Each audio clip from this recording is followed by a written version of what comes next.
Welcome, everybody. The NFL season is over, which means it's time for the NFL offseason. I'm Joe with the Game House. Today, we're going to be doing an Indianapolis Colts 2024 NFL mock draft.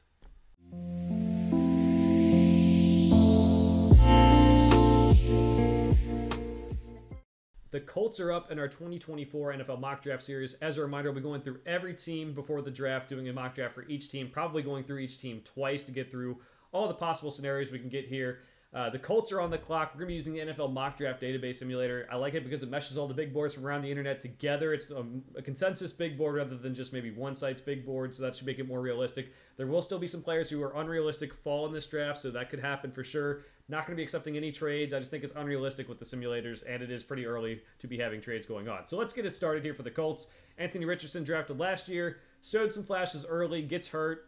Gardner Minshew takes over, does a pretty solid job for him.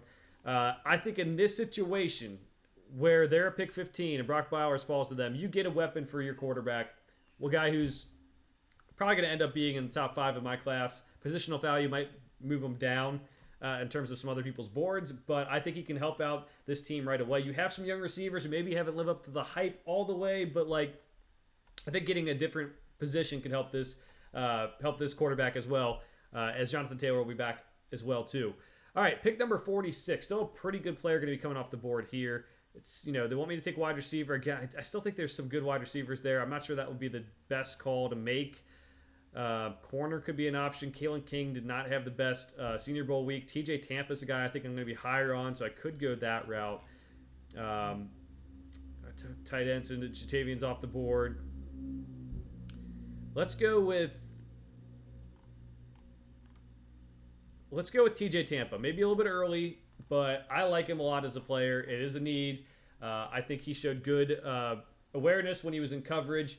And, you just have to take a guy whose last name is Tampa. So when you run some Tampa 2 defenses, it's just, he's got to be number 2 in the NFL. It just has to happen. All right, number 82. Let's see what we got here. A lot of the wide receivers are gone. Rook Orororo is one of the most fun names to say in the draft. That could be the options here. Brandon Dorless out of Oregon. Malachi Corley could be a good call.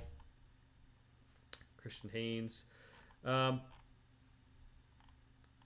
go Rook Orororo out of Clemson. A lot of fun to say. A guy who's really fulfilled a role at Clemson. I think he can do the same thing at the NFL level. Provide some depth on the defensive line initially. Maybe step into the starting lineup a little bit further down his career. Maybe like a year into his NFL career.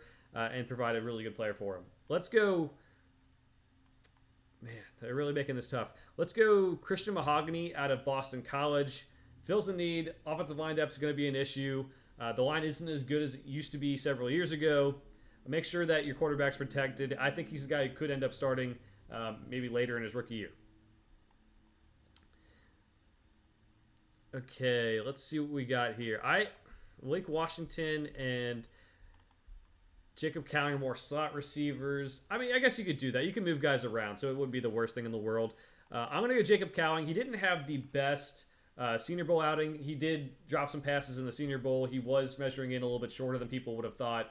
I still think he's a very good player. He's very productive at UTEP, and then he went to Arizona, was productive there. I think you put him in the slot, move people around if you need to put him in the slot or to have him on the bench and come off the bench for you. Now let's go Cedric Johnson. He made an impact at Ole Miss. A defense that wasn't very good, but I think he was one of the bright spots on it. I think he can provide some depth. We'll see how he tests the combine. That could be really big for some of these edge rushers. And that takes us to the last pick of the draft for the Indianapolis Colts. Let's go with the Indiana guy here, at least the Indiana school here, Notre Dame. J.D. Bertrand, linebacker out of Notre Dame.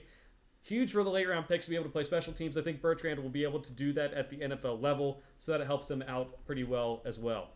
All right, so let's go through the draft real quick. We have Brock Bowers at tight end. Helps Anthony Richardson in the second year, gives him another target, while not really taking any of the spots of the young receivers. Then we have TJ Tampa, the corner out of Iowa State. Love the name from him, but also liked his awareness and coverage. Rook Orororo, I think, is a solid player on the defensive line. Maybe never going to be a star at the NFL level, but I think he can be a very good player. Christian Mahogany, for at least depth on the offensive line. Interior offensive lineman at Boston College. Seems like he's been there forever. Jacob Cowing, productive at UTEP and at Arizona. More of a slot guy.